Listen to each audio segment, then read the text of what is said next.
Well, the best thing to do is buy a stock that you don't ever want to sell. I mean, and that's what we're trying to do. And that's true when we buy an entire business. I mean, we've bought all of Geico, or we bought all of See's Candy, or the Buffalo News.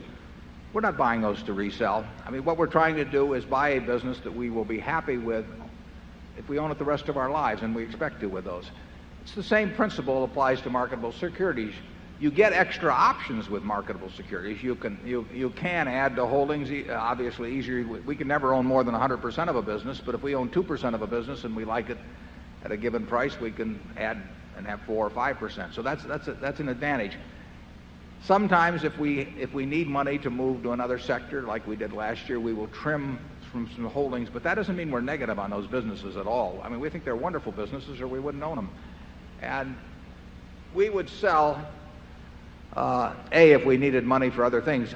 The Geico stock that I bought in 1951, I sold in 1952. It was, went on to be worth 100 or more times before the 1976 problems, 100 or more times what I'd paid.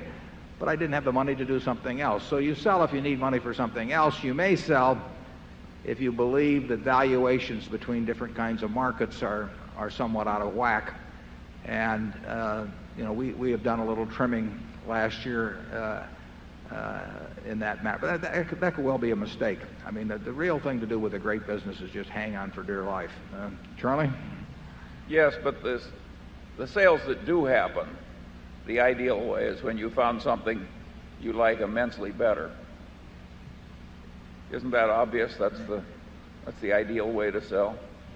And incidentally, the ideal purchase is to have something that you already like be selling at a price where you feel like buying more of it. I mean, we probably should have done more of that in the past in some situations. But that's the beauty of marketable securities. You really do. If you're in a wonderful business, you do get a chance periodically maybe to double up in it or something of the sort.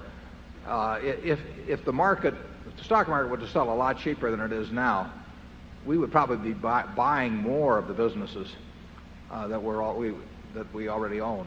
They would certainly be the first ones that we would think about. They're the businesses we like the best. Charlie? Nothing more.